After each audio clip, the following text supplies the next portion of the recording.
5e heure, la première heure d'agonie dans le jardin de Gethsémani. Mon Jésus affligé, je me sens attiré dans ce jardin, comme par un courant électrique. Je comprends que c'est vous, le puissant aimant de mon cœur blessé, qui m'appelez, et je cours vers vous en me disant « Qu'est-ce que ces attractions d'amour que je ressens ?»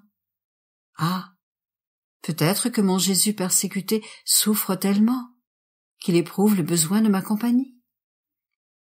Et je me précipite, mais peux à peine le croire. Je me sens terrifiée dans ce jardin. L'obscurité de la nuit, le froid intense, le lent mouvement des feuilles, tout annonce, comme autant de voix lugubres, la souffrance, la tristesse et la mort pour mon douloureux Jésus. Les étoiles scintillent doucement, comme des yeux qui pleurent et regardent attentivement. À la vue des larmes de Jésus, elle me reproche mon ingratitude. Tremblante, je le cherche à tâtons dans l'obscurité et je l'appelle. « Jésus, Jésus, où êtes-vous ? Vous m'appelez et vous ne vous laissez pas voir ? Est-ce que vous m'appelez et que vous vous cachez ? Tout est terreur, frayeur et profond silence. J'écoute intensément. J'entends un souffle haletant qui me conduit à Jésus. Mais quel terrible changement! Ce n'est plus le doux Jésus de la scène eucharistique, dont la face resplendissait d'une éblouissante et ravissante beauté. Sa face exprime plutôt une tristesse mortelle, si triste qu'elle défigure sa beauté naturelle. Il agonise, et je me sens trembler de ne plus pouvoir entendre sa voix. Embrassant ses pieds et me faisant plus hardi, je m'approche de ses bras. Je place mes mains sur son front pour le soutenir et je murmure « Jésus, Jésus ». Secoué par ma voix, il me regarde et dit « Mon ami, tu es ici ? Je t'attendais. » C'est cette tristesse qui m'oppressait le plus, le total abandon par tous. Je t'attendais pour te rendre témoin de mes souffrances, pour te faire boire avec moi le calice amer que mon Père céleste va bientôt m'envoyer par les mains d'un ange.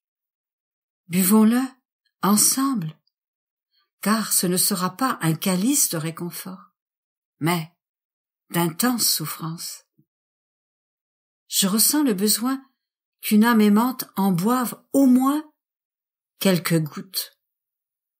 Je t'ai appelé pour que tu l'acceptes et partages mes souffrances avec moi, pour m'assurer que jamais tu ne me laisseras seule ni ne m'abandonneras. Oh oui, mon Jésus angoissé, nous boirons ensemble le calice de vos souffrances. Ensemble, nous souffrirons votre peine, et je serai toujours à vos côtés. Rassuré par mes paroles, mon Jésus souffrant entre dans une mortelle agonie. Il souffre de douleurs intenses, jamais encore expérimentées. Incapable de supporter cela, et voulant le plaindre et le réconforter, je lui dis « Ô mon Jésus, mon amour, dites-moi, pourquoi êtes-vous si triste, si affligé et si seul dans ce jardin ce soir ? Ah, c'est la dernière nuit de votre vie sur la terre, et il ne reste que quelques heures avant votre passion. Je croyais trouver ici votre céleste maman, la bien-aimée Marie-Madeleine et les fidèles apôtres, Mais au contraire, je vous vois seul, envahi par une tristesse qui vous inflige une mort cruelle, sans vous faire mourir. Ô mon Seigneur et mon tout, allez-vous me répondre? Parlez-moi. La tristesse qui vous oppresse est si grande qu'elle vous laisse sans voix. Votre regard, triste et inquisiteur, si plein de lumière, semble chercher de l'aide et du réconfort. Votre pâle face, vos lèvres desséchées par l'amour, votre corps sacré tout entier tremble de la tête aux pieds. Votre cœur bat violemment et vos palpitations cherchent des armes avec une angoisse telle que vous semblez près de mourir d'un moment à l'autre. Tout me dit que vous êtes seul et à la recherche de ma compagnie. Ô mon Jésus, je suis ici près de vous. Mon cœur ne peut supporter de vous voir projeté sur le sol. Je vous prends dans mes bras et vous presse contre mon cœur. Je veux compter une à une vos souffrances et les offenses qui vous sont faites. Je veux vous apporter réconfort, réparation et sympathie au nom de toutes les créatures. Ô mon Jésus, je vous tiens serré dans mes bras et vos souffrances augmentent. Ô ma vie, un feu parcourt votre corps. Votre sang bouillonne et veut sortir de vos veines.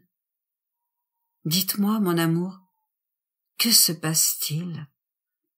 Je ne vois ni fouet, ni épine, ni clou, ni croix.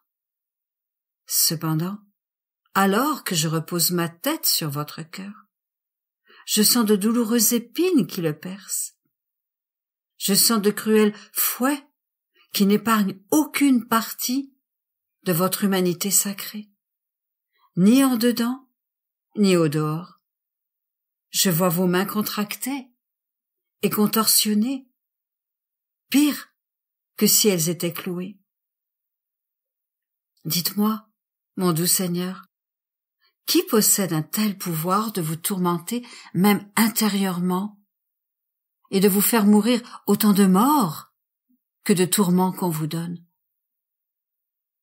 Jésus semble ouvrir ses lèvres faibles et mourantes pour me dire: Mon enfant, veux-tu savoir ce qui me tourmente plus encore que les bourreaux? En fait, leurs tourments ne sont rien en comparaison de celui-ci.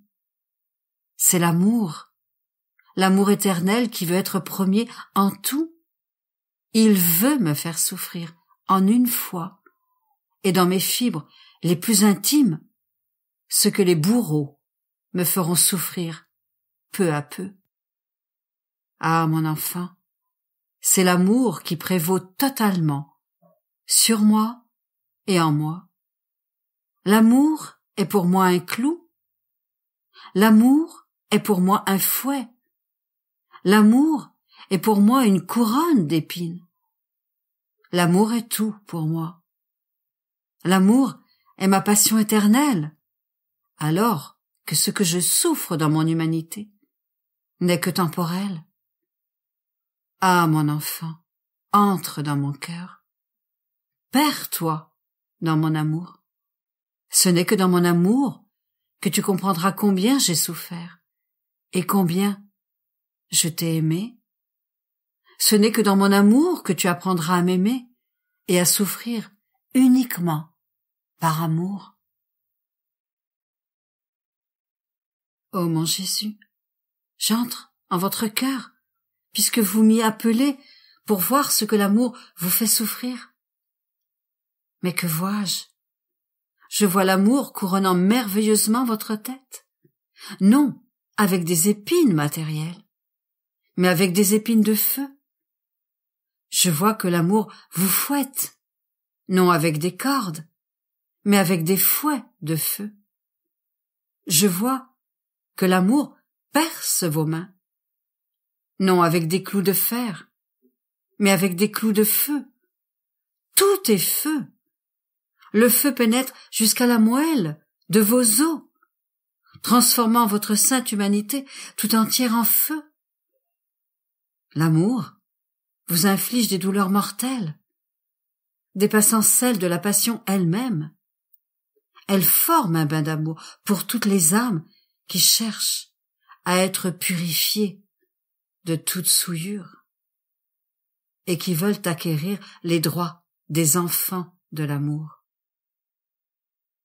Ô amour sans fin, je me sens submergée devant une telle immensité d'amour. Je vois que pour entrer dans l'amour et pour le comprendre, je devrais être tout amour. Ô mon Jésus, je ne le suis pas. Mais, puisque vous désirez ma compagnie et que vous voulez me faire entrer en vous, je vous prie de me remplir entièrement d'amour. Je vous supplie de couronner ma tête et toutes mes pensées avec la couronne de l'amour.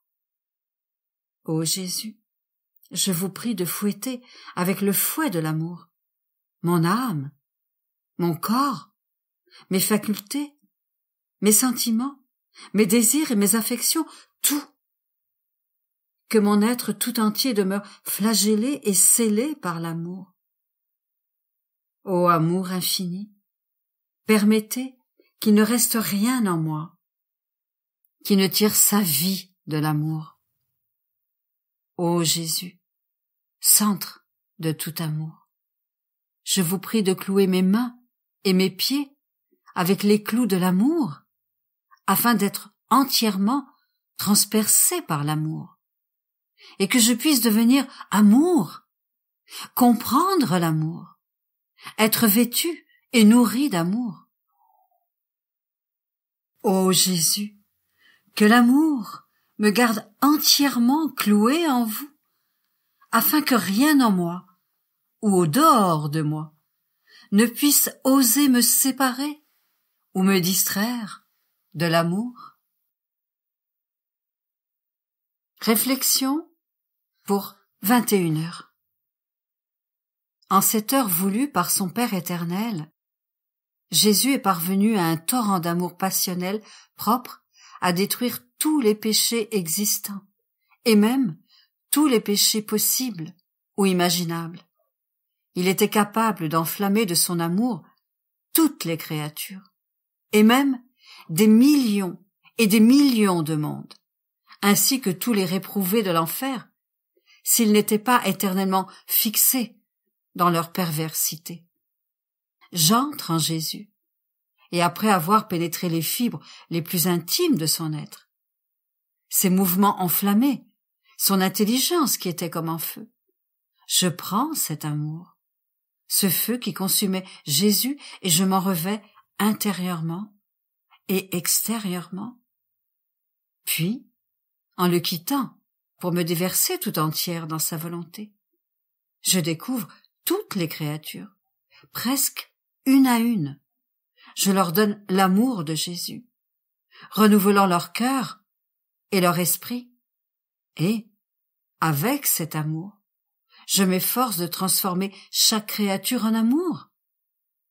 Avec les désirs, les mouvements et les pensées de Jésus, je veux former Jésus dans le cœur de chaque créature, pour lui apporter ensuite toutes les créatures qui le gardent dans leur cœur.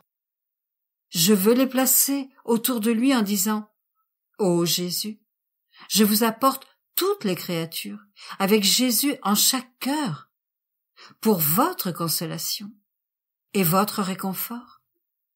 Je n'ai pas d'autre moyen d'apporter à votre amour une consolation que d'attirer chaque créature en votre cœur. Je vous apporterai alors un véritable soulagement en les plaçant en vous et autour de vous pour vous soulager des flammes qui vous brûlent. Ainsi, je vais véritablement le secourir, car il est brûlé de tant de flammes qu'il répète continuellement. Je brûle et il n'y a personne qui veuille recevoir mon amour. Je vous en prie, soulagez-moi, prenez mon amour et offrez-moi de l'amour. Pour se conformer complètement à Jésus, l'âme doit entrer en elle-même et se faire les réflexions suivantes. En tout ce que je fais, puis-je dire qu'un continuel courant d'amour coule entre Dieu et moi? Notre vie est une continuelle cascade d'amour que nous recevons de Dieu. Si nous pensons, c'est un courant d'amour. Si nous travaillons, c'est un souffle d'amour. Si nous parlons, c'est de l'amour. Le mouvement de notre cœur est amour. Tout ce que nous recevons vient de Dieu. Mais toutes nos actions courent-elles vers Dieu avec amour? Jésus trouve-t-il en nous le doux enchantement de son amour qui court pour le rencontrer, afin que, ravi par cet enchantement, il puisse nous inonder encore plus abondamment d'amour? Si nous n'avons pas eu l'intention de courir dans l'amour de Jésus en tout ce que nous avons fait, entrons en nous-mêmes et demandons son pardon de l'avoir privé du doux enchantement de son amour envers nous et de l'avoir fait souffrir au lieu de sourire par l'enchantement de l'amour. Est-ce que je permets d'être formé par les mains divines comme l'a fait l'humanité de Jésus-Christ? Nous devrions considérer tout ce qui nous arrive, et qui n'est pas péché, comme une opération divine. Sinon, l'âme prive le Père de sa gloire. Elle permet à la vie divine de la quitter, et perd la sainteté. Toutes ces choses que nous vivons, inspiration, mortification et grâce, ne sont rien d'autre que les opérations de l'amour. Les acceptons-nous comme Dieu le veut? Donnons-nous à Jésus la liberté de travailler? Ou rejetons-nous plutôt la divine opération en obligeant Jésus à interrompre l'œuvre qu'il a commencée, parce que nous considérons toute chose d'une perspective humaine, ou simplement comme un événement fortuit? Est-ce que nous le forçons à se croiser les bras? Parce que ce qu'il voit en nous n'est pas le fruit de son amour? Est-ce que nous nous abandonnons dans ses bras comme si nous étions morts, en recevant tous les coups que le Seigneur dispose pour notre sanctification? Mon amour est mon tout. Que votre amour m'inonde entièrement et consume tout ce qui en moi n'est pas vôtre. Que mon amour puisse courir vers vous, en brûlant tout ce qui peut attrister votre cœur.